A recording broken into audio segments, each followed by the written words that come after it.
My mail usually doesn't come in this neat box. Scratch his little head. There's one thing that was not my favorite, and that was Velcro. I wonder who it's from. Hello, astronaut. What are you doing today? Well, today, my training was preparing for a spacewalk. I got to hover above a hoverboard and practice moving my body in three-dimensional space without a lot of drag, which is something that is a condition we experience when we're working outside the space station in the vacuum of space. I'm pretty sure that's a space cat. This is a space cat, maybe a moon cat. All right, we got one from Otto in Newcastle, Maine. Is it hard to eat and sleep or drink water because you're suspended in space? Does the food just float down your stomach or like water just floats there? Great question. Gravity right now is pulling all the food and water in my stomach, and eventually my body goes ahead and processes that, and the food level gets lower, and then I start getting those hunger pangs and lets me know there's time to eat. In space, you're right, everything floats. So the food's floating here, I put it in my mouth, and the muscles squeeze it down my esophagus and down into my stomach while the stomach processes it. But in the stomach, it floats around too. So the interesting thing is that it comes, food time or dinner time or lunchtime, and I never had any feelings of hunger because the food was all just floating there. I had to eat basically on the clock to know that I needed my nutrition, but it wasn't because I felt like I needed to. So it's a very interesting sensation to go ahead and eat in space. Space cat, moon cat, planetary cat, solar system cat. One of my favorite ones because it folds open. That's how big the universe is. This cat reminds me a lot of my cat, whose name is Merlin. She's named after the rocket engine. This looks great.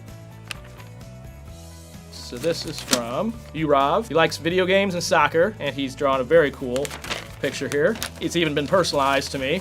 He's got a version of me there and a rocket heading to the moon. So thanks very much, Urav. Dang, he's only 9, already thinking about his bachelor's degree, so he is planning ahead. It says, hi, my name is Adson, and I'm learning about space and how do astronauts go on spacewalks. Thank you for the letter. Spacewalks are really cool. I got to go on spacewalks in several different kinds of spacesuits, all on the International Space Station. We have this space station that goes around our planet, and we go around every 90 minutes, and we can sometimes put on a spacesuit, open the door, there's no air outside, and we go outside, and they call it a spacewalk, and we just walk from using hand over hand inside a very big spacesuit. It takes a lot of practice, and we're working towards the future where people can be walking on the moon in their spacesuits. Oh, I have another drawing. This is from Carter in Georgia. We've got a couple astronauts here in space, spaceship launching. Looks like we even have the moon here, which we're going to very soon as part of the Artemis program. So that's very exciting. Oh my gosh, look at this amazing drawing. Looks like there's a supernova. Got Earth over here with a couple of rockets ready to launch. Looks like we've landed on the moon. Here's an astronaut. I like to think this is one of my friends that I know in the future, sitting on the surface of the moon, doing some lunar geology. I seem like a cool guy. Well, I appreciate that, Frank. I think I'm a cool guy as well. You should talk to my kids. They do not think I'm cool. I think I'm pretty cool. To NASA, to the Air Force, or any aeronautical engineering program. Well, you're in luck, Charlie. I'm at NASA. I am in the Air National Guard in the Air Force, and I'm an aeronautical engineer. Let's see, I have made a new blueprint for a new jet using nanotechnology and titanium. You have my attention, Charlie. Okay. And it looks like he may have a jet that can go Mach 34, which is very fast. Look at this, Falcon Project. It's got the F-22 air intakes. It looks like you're using titanium for structural elements. Got some connections, Charlie. No promises, but I will see what I can do. Can you have pizza? Yes. We made pizza for Christmas last year, and it was awesome. We had bubbly pizza crust, and we put on cheese and pepperoni, and everybody sliced it up and shared it. And the best part, all you have to do is float that pizza across the room to your friend, and it's a great pizza party. Is there other life out there? We don't know yet. We haven't seen any aliens, but we are looking to see if we are alone in this universe. That's a very big question. Cool beans. Do you think you could ever send someone to Venus or Mars someday? Well, we definitely are going to try to send someone to Mars in the future. That's why we're going back to the moon, is so we can learn everything we need to know to keep us safe in space for long duration before we go out to Mars. Have I ever tried any of the space foods? Now that I have done, that's part of training. It's to understand what it would be like to be in space. We spend a lot of time looking at the foods and trying to determine which one's bad, so we take different samples. We work with nutritionists and people who design the food food to get the best possible thing that we can have in space. And as a doctor, I know it's important to eat healthy. So I would say, listen to your parents when they tell you to eat healthy. It'll help you train to be an astronaut. And when you get here, you can help design better and healthier foods that keep people in a good place in space. Thank you for your letter, Hattie. We got some amazing artwork from our young people. Looks like we have a picture of Earth, a couple radars, perhaps tracking a satellite that's orbiting the Earth. Very technically accurate, seems like. This is from Drew, who made an astronaut out there on a spacewalk. This is a 5-year-old Fennell Shaw, and so he watched the Crew Dragon launch and docked with ISS, and this is his favorite planet, Saturn.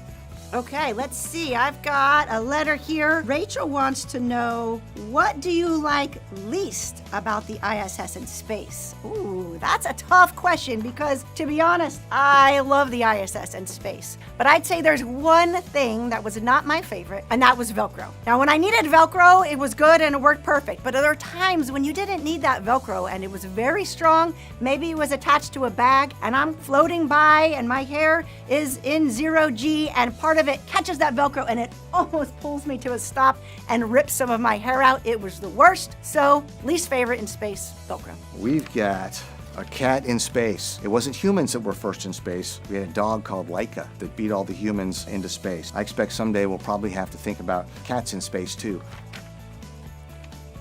Lachlan is a sophomore in high school working towards becoming an astronaut and wanted to get advice on a few questions about the stream. What type of school should I go to? I'd say the type of school that you want to go to. Obviously, there's like the really big name schools, but sometimes you can be a little fish in a big pond or you can be a big fish in a little pond. So I would say when you're doing college visits, find the one that you think you would enjoy going to and waking up at every day and do that one. In terms of service academies, the key in that is the first word, service. Definitely if you're interested in serving the country, that's a very good option, but I wouldn't go there just because you think it's gonna help you become an astronaut. I would go there because you want to serve in one of the military branches, and then if that happens to lead to an astronaut career later, great. Degrees to work towards, if you look at online at nasa.gov, the requirement's a master's degree, so at a minimum you need that in some kind of STEM field or be a medical doctor, and so those could help with degrees, but again, I would pick something that you enjoy doing. And then pursuing a pilot's license, I'd say actually the majority of people in our office weren't pilots to begin with, so I happen to be a pilot, but that's not the majority of people in the office. We do fly T-38s, and everyone learns how to do that because it is an analog to space flight. And if you have the time and enjoy flying, then definitely something to go pursue. But again, if you don't like it, I wouldn't go do it just because you think it would help become an astronaut. I want to thank you all for sending your fan mail. We love to receive it,